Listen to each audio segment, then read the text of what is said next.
National Disability Strategy. There is a foreword from the Prime Minister, a foreword from the Secretary of State for Work and Pensions and Minister for Disabled People, details about this strategy, and details about action across the UK. There is an executive summary. The strategy is divided into 3 parts. Part 1, practical steps now to improve disabled people's everyday lives. Rights and perceptions, removing barriers to participating fully in public and civic life and wider society. Housing, creating more accessible, adapted and safer homes. Transport, improving the accessibility and experience of everyday journeys. Jobs, making the world of work more inclusive and accessible. Education, ensuring children and young people fulfill their potential. Shopping, creating more consumer choice and convenience. Leisure, widening access to arts, culture, sport and the great outdoors. Public services, making access as smooth and easy as possible. Part 2, disabled people's everyday experience at the heart of government policy making and service delivery. And tracking progress. Part 3, a cross-government effort to transform disabled people's everyday lives. The Cabinet Office, Department for Business, Energy and Industrial Strategy, Department for Digital, Culture, Media and Sport, Department for Education, Department for Environment, Food and Rural Affairs, Department of Health and Social Care, Department for Transport, Department for Work and Pensions, Foreign, Commonwealth and Development Office, Home Office, Ministry of Defence, Ministry of Justice, Ministry for Housing, Communities and Local Government. Finally, Annex A. Thank you.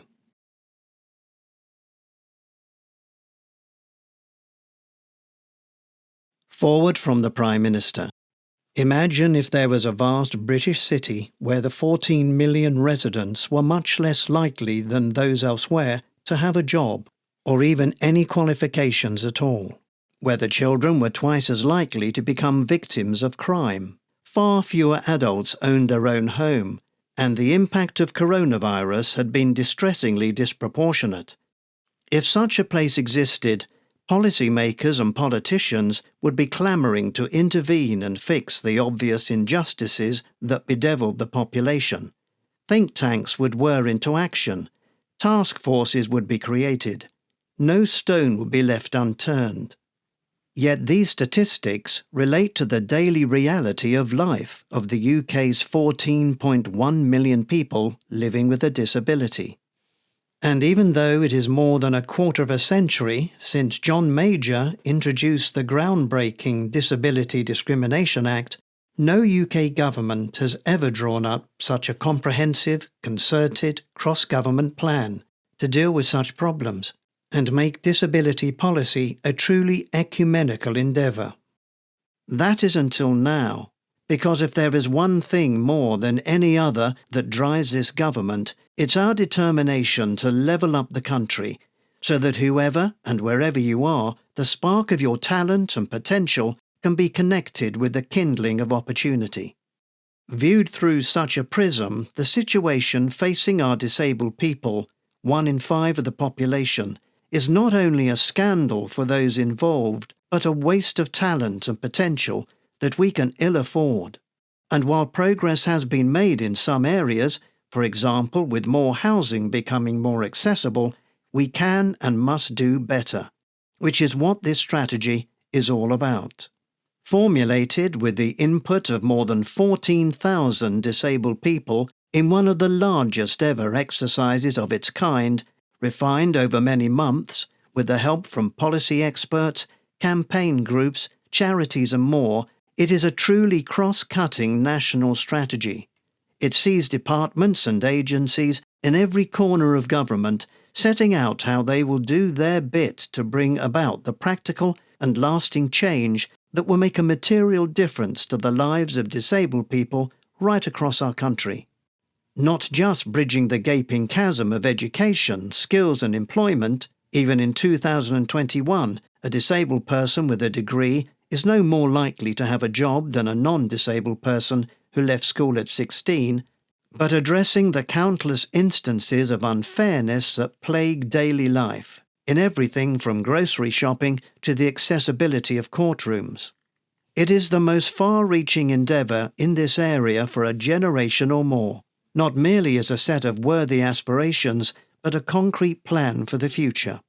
And ultimately, its name is something of a misnomer, because this strategy is not about disability at all, but ability. The enormous ability of disabled people and the potential to see it realised, and our ability to acknowledge and appreciate the contribution that disabled people make to our national life, and to listen and respond to their needs. As we emerge from the long shadow of coronavirus, I want to build back better and fairer for all our disabled people, and this strategy is the down payment on making that happen.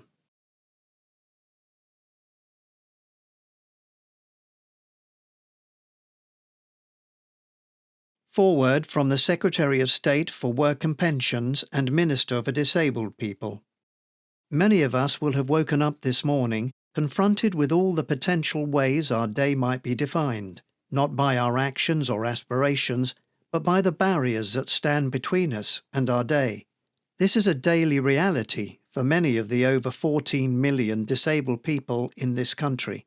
Whoever you are, wherever you live, whatever your background, whether or not you have a disability, either visible or hidden, everyone should be able to participate fully, safely, and free from prejudice in everyday life, enjoying all the freedoms and opportunities that entails as a commuter, colleague, customer, consumer, student, patient, service user, holiday maker, theatre goer, job applicant, employee, voter, or juror.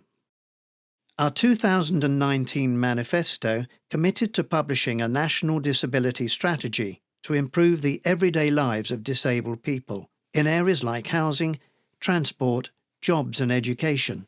As we all start to enjoy the taste of freedom once again, with our economy and society opening up from the pandemic, the significance of this strategy is even greater. Building back fairer means taking this opportunity to go further and faster, to ensure disability is not a barrier to living full, independent lives, where people can reach their full potential.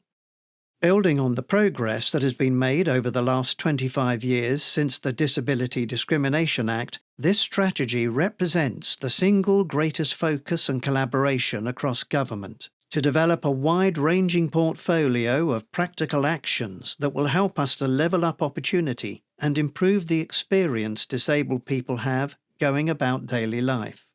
We have carried out the biggest listening exercise with disabled people in recent history, with 14,000 people responding to our UK disability survey. As a result, this strategy is far more wide-ranging than approaches of the past.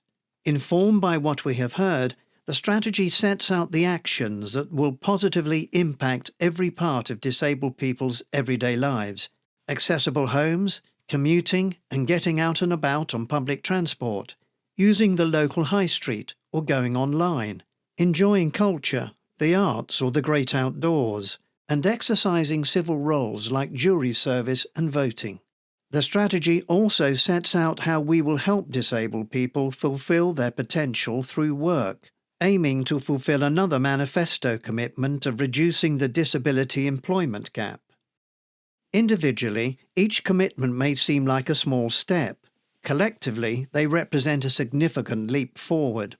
And to deliver the truly transformational change across government and society we want to see, the strategy is a platform for our longer-term ambition to put disabled people at the heart of how government makes policy and delivers services. That includes transforming how we use evidence and data to better understand and highlight where the gaps are, leveraging government procurement to drive change, and developing a new world-leading Centre for Assistive and Accessible Technology. Alongside the action and ambition, this strategy also serves as a single point of focus for holding to account every part of government that has a responsibility for delivering specific changes. Each department has nominated a minister responsible for driving delivery of the relevant commitments in the strategy and who will serve as a champion within their department to ensure the needs of disabled people are at the heart of policy making. Ministerial disability champions are set out in Part 3. We commit to publish an annual report which will measure progress and offer the opportunity to update the strategy, turning it into a living document. Informed by the experience of disabled people, the breadth of the strategy reflects a reality that disability affects people differently across different aspects of everyday life. Conversation by conversation, department by department, policy by policy, action by action. We are understanding and dismantling the barriers and attitudes that hold disabled people back, so they can fulfill their personal potential and the promise of every day.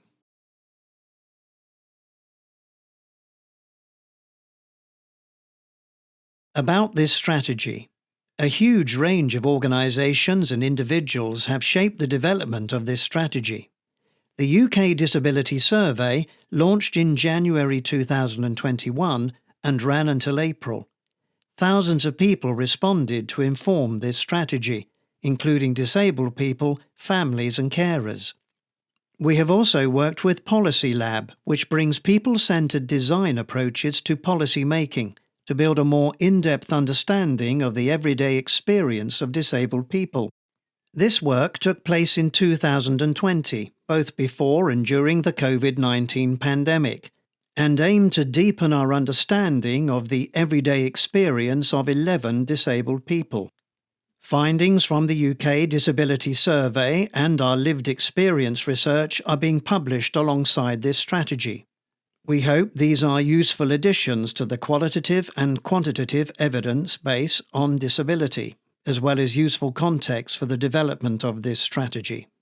The UK Disability Survey and lived experience research complements a wider programme of engagement which has been running since February 2020, including meetings with our existing disability stakeholder forums, 42 regional meetings of the 9 regional stakeholder networks, RSNs, involving disabled people, their organisations, parents and carers, totalling 225 members, 10 meetings with the Disability Charities Consortium, a group of 10 of the UK's largest disability charities, and 4 meetings of the Disabled People's Organisation, DPO, Forum. 11 roundtable discussions with a total of 98 disabled people about their experiences in daily life, and 6 cross-cutting thematic groups with a total of 130 attendees, including disabled people and representatives from DPOs, charities, academia and think tanks. We are grateful to everyone who has taken the time to share their thoughts on what we should include in this strategy, whether through completing the UK Disability Survey, attending meetings or events, or engaging through social media and correspondence. Their expertise and insights have been integral to the development of the strategy. A list of organisations we have spoken to, and with our thanks, is in Annex A of the strategy. The timeline for the development of this strategy has coincided with the COVID-19 pandemic, making it difficult for us to engage in person. Many disabled people have been shielding, while large-scale events have been impossible. We're thankful for the flexibility everyone who has engaged with us has shown in moving our meetings and events online. The engagement we have set out is only the beginning. We see this strategy as a dynamic plan that will refresh annually to reflect ongoing work in response to disabled people's priorities. We welcome feedback on the areas we have prioritised and will take action now. In Part 2, we set out our ambition to step up our engagement with disabled people going forward.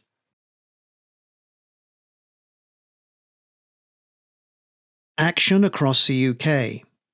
The UK, Welsh and Scottish governments and the Northern Ireland Executive share a strong commitment to supporting disabled people to enjoy the choice and control so vital to independent living.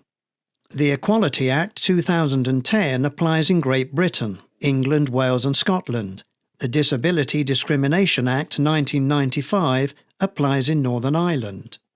Each administration sets and pursues its ambitions consistent with its devolution arrangements. For example, both the Welsh and Scottish governments have strategies and frameworks in place to increase equality for disabled people.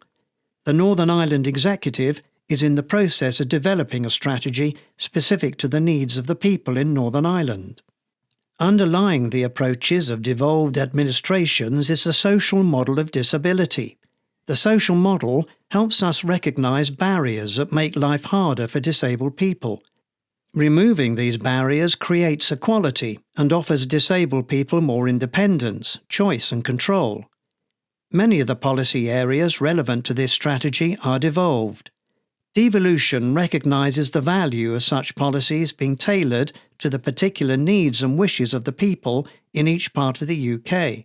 As a result, different approaches have been taken on some issues, and that is to be expected. But not all issues of importance to disabled people are devolved, and decisions made by the UK government may affect the lives of disabled people across administrations. This strategy reflects the experiences of disabled people across the UK. It recognises and celebrates the diversity of approaches being pursued and highlights good practice and initiatives of note in England, Wales, Scotland and Northern Ireland. There is a huge opportunity to learn from each other. The UK government and the devolved administrations will continue to work across the UK to improve the lives of all disabled UK citizens. The following information is provided about the key strategies in place in devolved administrations. Northern Ireland Executive Statement.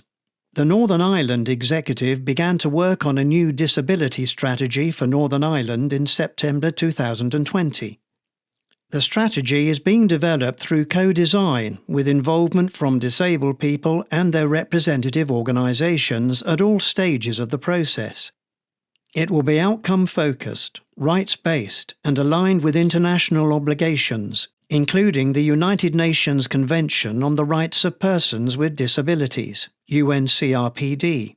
Grounded in evidence, it will target areas of greatest need. Scottish Government Statement. The Scottish Government Plan, A Fairer Scotland for Disabled People, was published in 2016 as a delivery plan to 2021 for the UNCRPD. It was written with the direct involvement of disabled people and disabled people's organisations. It was built around 5 longer-term ambitions and a set of 93 actions. These actions were steps toward equality in order for longer strides to be made in the future, knowing it would take time and commitment from all of Scotland to bring true equality for disabled people. We remain committed to achieving equality beyond the lifetime of this report. The final progress report was published earlier this year. Scotland has a national performance framework made up of indicators to give a measure of national well-being. They include a range of economic, social and environmental indicators.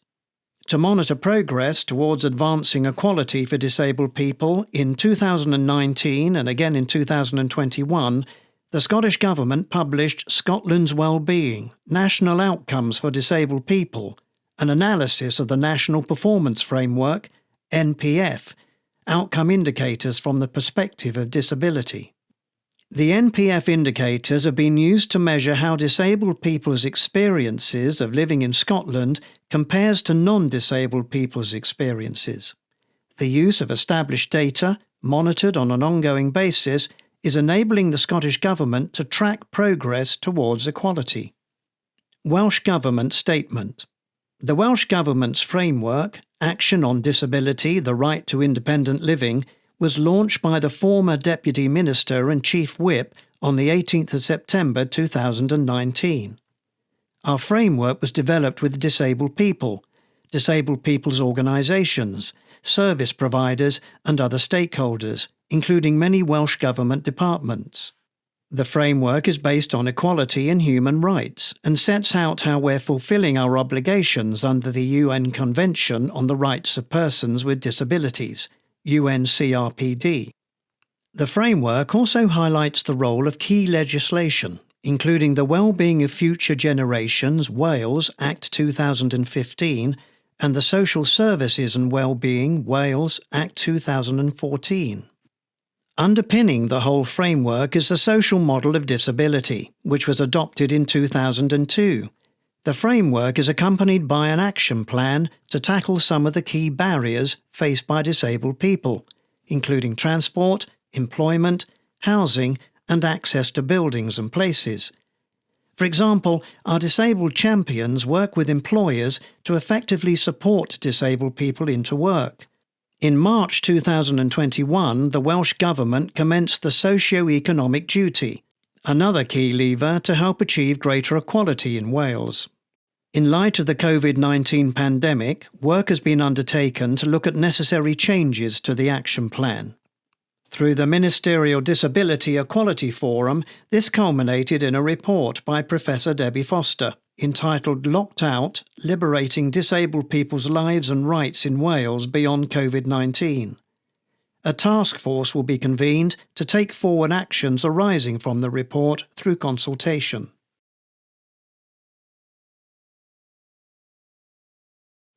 Executive Summary. The Vision: Transforming Disabled People's Everyday Lives. Over 1 in 5 people in the UK are disabled. That is over 14 million of us. It is a number that continues to rise as people live longer and treatments and technology in healthcare improve. Disability matters to all of us. This national strategy recognises and builds on the progress that has been made since the Disability Discrimination Act was introduced more than 25 years ago. There have been many improvements in services, access and opportunities for disabled people. The employment gap has narrowed. Levels of understanding and visibility have increased. And there have been profound changes in public attitudes towards disability, captured and catalysed by national moments such as the 2012 Paralympic Games. Disabled people have told us that these positive changes in recent years, while welcome, are not enough. The impact of the COVID-19 pandemic on our economy and society makes the case for concerted action all the more important. Disabled people have felt the impact more than most. Now is the time, as we build back fairer, to raise the level of our ambition. Our vision is to transform the everyday lives of disabled people. This will not happen overnight. We know meaningful change to transform the physical and social environments across all sectors of society will require a sustained collaboration across government. We want to level up opportunity at every stage of disabled people's lives, as well as in all areas of disabled people's lives.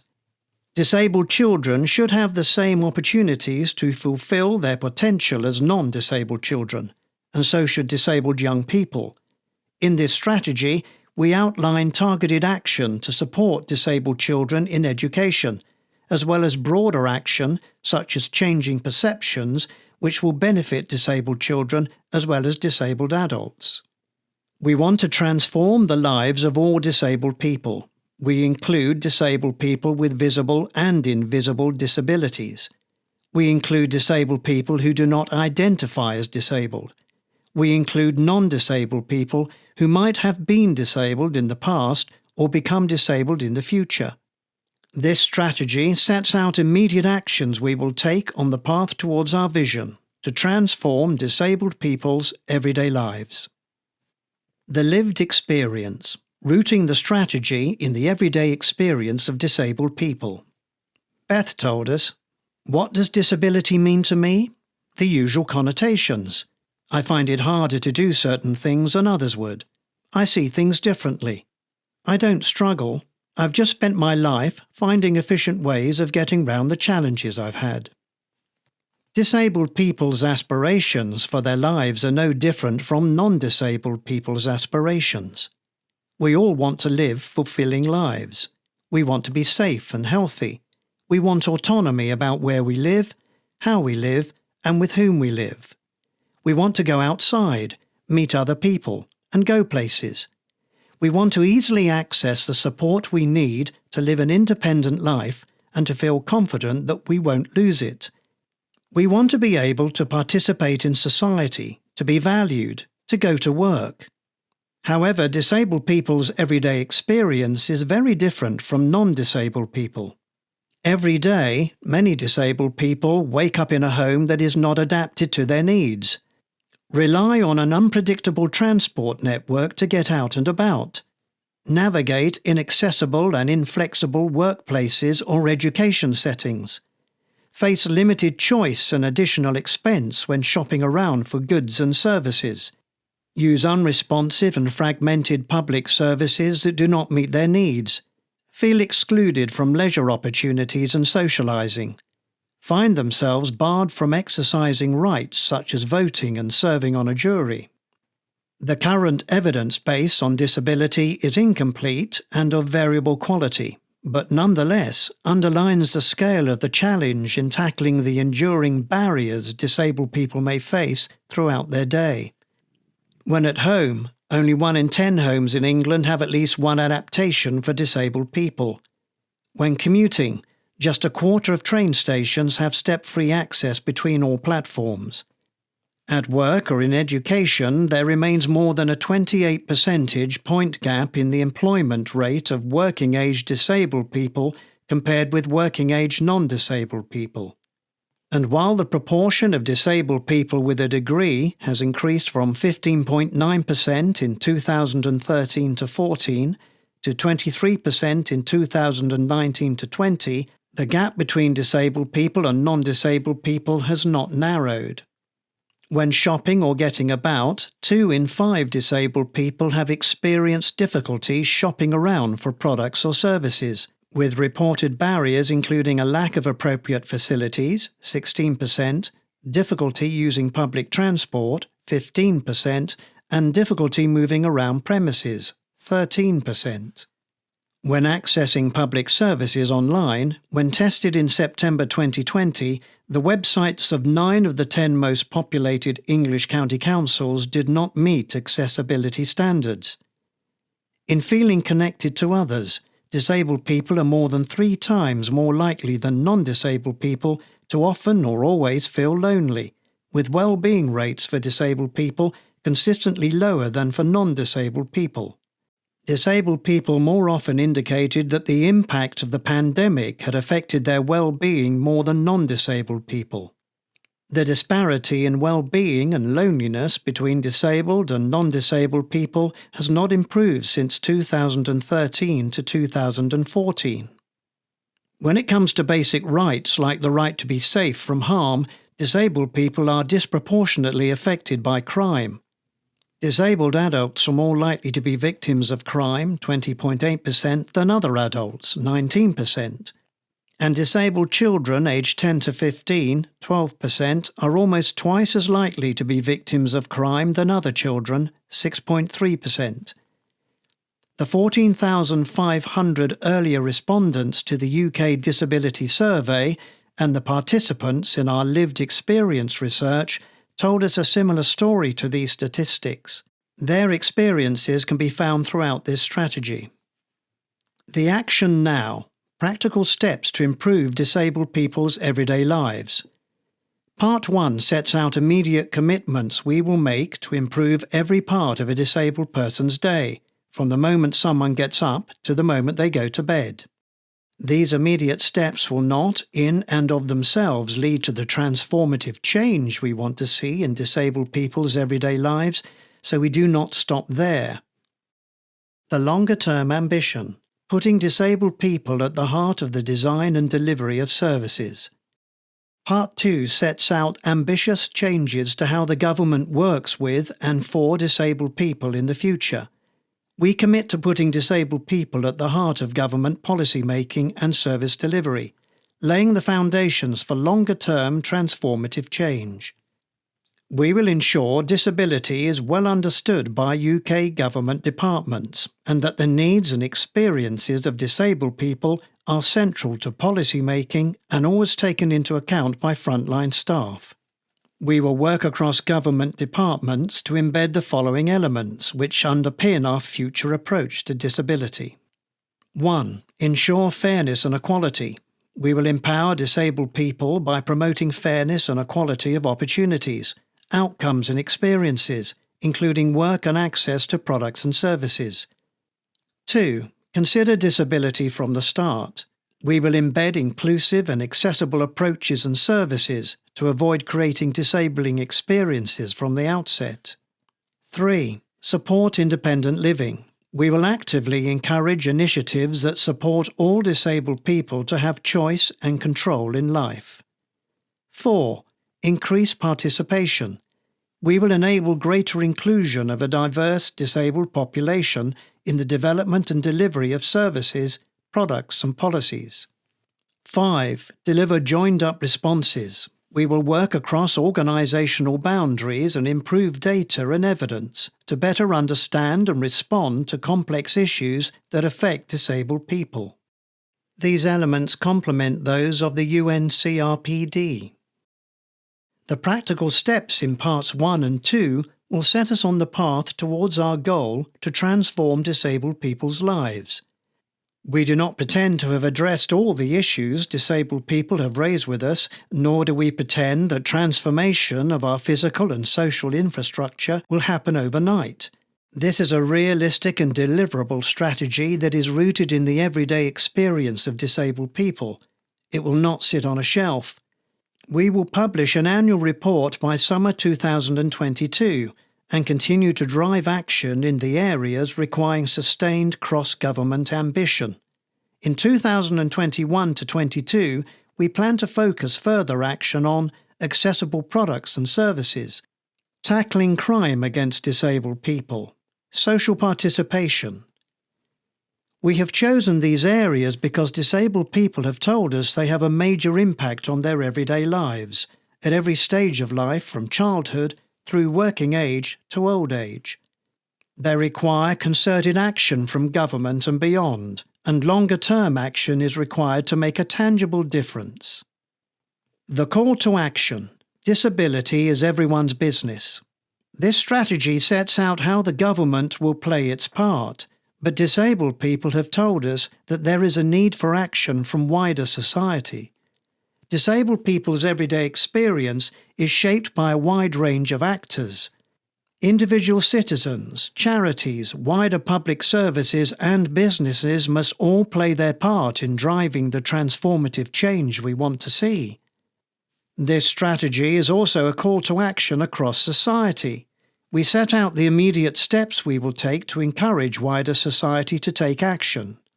For example, awareness-raising campaigns to encourage individual behaviour change. We also outline how we will work with wider society in the future to drive longer-term transformative change.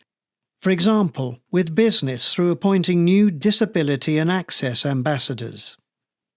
We want to go beyond these initial steps. We want to work with disabled people, businesses, charities, local authorities and wider society to build a national conversation about disability and a movement for change. Disabled people will be at the centre of these efforts. You can sign up for regular updates on the work outlined in this strategy and how you can take part through the Disability Unit's gov.uk page, or email us directly at disabilityunit@cabinetoffice.gov.uk. The accountability: ensuring cross-departmental action. There is clearly huge breadth to the challenges that disabled people experience every day. Responsibility for tackling these challenges spans many different government departments. Part 3 summarises clearly the actions each government department will take as part of this strategy to improve disabled people's everyday lives. This section makes clear which department is responsible for which commitment. Each department commits to play their part, with ministerial champions setting out how they will personally drive progress. We will maintain momentum and hold ourselves to account by publishing an annual report that will update on progress against objectives. To advance the objectives of the strategy, individual departments are setting out their plans in a number of the areas that disabled people have told us are key to improving their quality of life.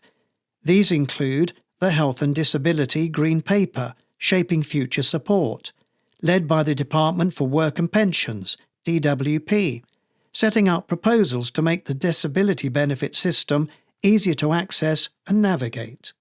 The government response to the Health is Everyone's Business consultation, DWP, and the Department for Health and Social Care, DHSC.